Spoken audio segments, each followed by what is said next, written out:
जय हिंद दोस्तों। आज मैं आप लोगों को 1886 का अवध लगान एवं काश्तकारी अधिनियम बताने वाली हूँ। ठीक है। 1886 का अवध लगान क्या था? ये 1886 का अवध लगान और काश्तकारी अधिनियम क्या था? 1886 का अवध लगान एक ये काश्तकारों के लिए लाया गया था। काश्तकार जो थे ना वो असंतुष्ट थे, जिसके कारण वे विद्रोह कर रहे थे। इस विद्रोह को समाप्त करने के लिए ही 1886 का अवध लगान आता है। ठीक है। चलिए इसका इंट्रो देखते हैं। आधुनिक भारतीय इतिहास में अवध लगान 1886 का विशेष प्रावधान था। मतलब आधुनिक भारतीय इतिहास में अवध लगान 1886 का विशेष प्रावधान था। ठीक है। ब्रिटिश सरकार द्वारा काश्तकारों की स्थिति सुधारने तथा उनमें व्याप्त विद्रोह को समाप्त करने के उद्देश्य से 1886 ईस्वी का काश्तकारी और लगान पारित किया गया। ठीक। मतलब 1886 का काश्तकारी अधिनियम क्यों पारित किया गया? क्योंकि काश्तकार जो थे वो वे ब्रिटिश से असंतुष्ट थे, जिसके कारण वे विद्रोह कर रहे थे। इसी विद्रोह की शांति के लिए, इस विद्रोह को समाप्त करने के लिए 1886 का अवध लगान आता है। ठीक है। 1886 के लगान अधिनियम के पूर्व 1868 ईस्वी अवध क्षेत्र में काश्तकारी अधिनियम पारित किया गया। मतलब 1886 के अवध लगान से पहले भी ना 1868 में, मतलब 1868 में अवध क्षेत्र में काश्तकारी अधिनियम पारित किया गया था। लेकिन इसमें काश्तकारों के अधिकारों को सुरक्षित नहीं रखा गया था। लेकिन इसमें क्या था कि काश्तकारों के अधिकारों को सुरक्षित नहीं रखा गया था।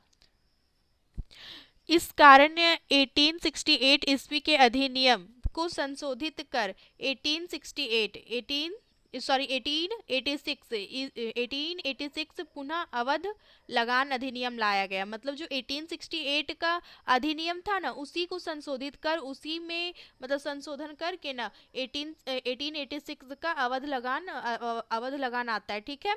इस अधिनियम में काश्तकारों के अधिकारों के बारे में बात की गई। इस अधिनियम में कुल 11 अध्याय है। ठीक। इस अधिनियम में काश्तकारों के अधिकारों की बात की गई और इसमें कुल 11 अध्याय है। ठीक है। अवध क्षेत्र की विशेषता क्या थी? अवध के क्षेत्र में जमींदारों को तालुकदार कहा जाता था। ठीक है। जो जमींदार थे उसी को तालुकदार कहा जाता था। अवध की स्थिति उत्तर पश्चिमी प्रांत तथा बंगाल प्रांत से बिल्कुल अलग थी। यह क्षेत्र काफ़ी उपजाऊ थी, जिसमें काश्तकार लगान चुकाने में सक्षम थे। तालुकदार भी उनको अपनी ज़मीन से बेदखल करने में असमर्थ थे, क्योंकि काश्तकारों के पास ज़मीन ज़्यादा थी। ठीक। जो तालुकदार कौन थे? तालुकदार को जमींदार कहा जाता है। ठीक है। ये जो जमींदार या तालुकदार थे वे भी काश्तकारों को उनकी ज़मीनों से बेदखल नहीं कर सकते थे, और काश्तकारों के पास ना ज़मीन अधिक होती थी। अधिनियम 1886 का मुख्य प्रावधान। ठीक। इस अधिनियम के तहत 1 जनवरी 1887 ईस्वी के पश्चात कोई काश्तकार जिस जमीन पर खेती करता था 7 साल का अधिकार साबित कर देने पर उसे बेदखल नहीं किया जा सकता था। उस काश्तकार को वंशानुगत अधिकार मिल जाता था। मतलब क्या हुआ कि जो 1886 का प्रावधान था ना, वो क्या था पता है?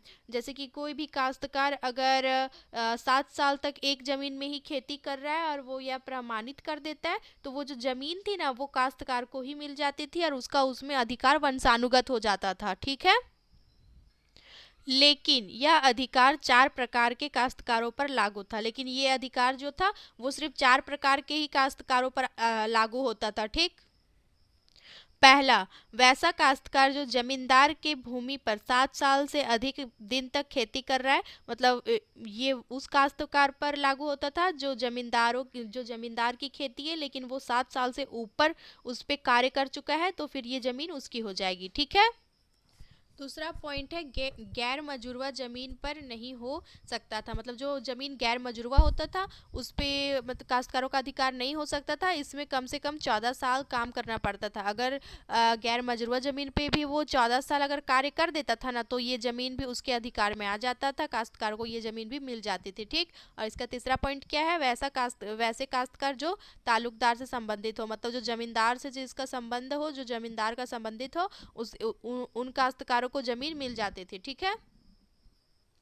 वैसी भूमि जहाँ नदियाँ हुआ करती थी, परंतु उसके सूख जाने के पश्चात उसे खेती के लिए उपयोग में लिया जाता। ठीक, मतलब वैसी वैसी भूमि ना जहाँ नदी हुआ करती थी, लेकिन जो नदी है वो सूख चुकी है और उसके सूखने के बाद वहाँ खेती की जा रही है, तो वो जमीन उनके वंशानुगत हो सकता था, ये काश्तकारों को मिल सकता था। ठीक है। लगान वृद्धि का स्तर, लगान के स्तर को निर्धारित कर दिया था कितना, 6% से अधिक कर नहीं बढ़ाया जा सकता था। मतलब लगान के स्तर को ना निर्धारित कर दिया गया था, 6% से अधिक कर नहीं बढ़ाया जा सकता था। ठीक है। जमींदारों पर प्रतिबंध लगाया गया था। देखिए क्या लगाया गया था, इस एक्ट के पारित होने के पश्चात जमींदारों पर भी प्रतिबंध लगाया गया। यह तय किया गया कि जमींदार अपनी इच्छा अनुसार लगान में वृद्धि नहीं कर सकते थे। मतलब जमींदार जो थे वे अपने इच्छा अनुसार से लगान में वृद्धि नहीं कर सकते थे। ठीक है। इसका नेक्स्ट पॉइंट क्या है, प्राकृतिक आपदाओं के होने पर लगान ना लेना। मतलब इस एक्ट के तहत अगर कोई प्राकृतिक आपदा आ जाती थी तो लगान पूरी तरह से माफ की जाती थी। अन्य एक्ट में कोई ऐसा प्रावधान नहीं था। ठीक, मतलब इस 1886 के अवध लगान में ना क्या था पता है, इसमें ना अगर किसी तरह का आपदा आ जाए, तो कोई भी प्राकृतिक आपदा अगर वो हो ना, तो उस आपदा के कारण ना आपसे मतलब वसूली कर ये सब नहीं लिया जाता था। इसमें कर लगान कुछ लिया ही नहीं जाता था, इसमें सब कुछ माफ़ कर दिया जाता था। ठीक, लेकिन ऐसा प्रावधान और कहीं देखने को नहीं मिला, इसी में था। ठीक है।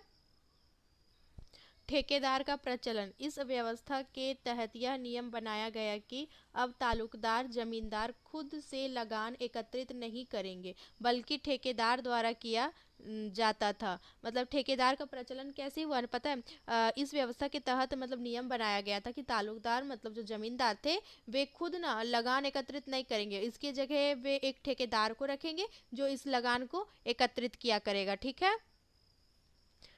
इसके अलावा अवध की बात की जाए तो 78% काश्तकार थे। सप्तवर्षीय कानूनों में अगर सही समय पर लगान 7 वर्षों तक जमा नहीं किया जाता तो सप्तवर्षीय कानून नहीं लागू किया जाता था। ठीक, अगर किसी काश्तकार की मृत्यु हो जाए तो उसके वंशज खेती कर सकते थे। जमींदार और तालुकदार को यह भी हक था कि 7 वर्ष पूर्व होने के बाद जमीन को ले सकते थे और जिसे चाहे उसे दे सकते थे।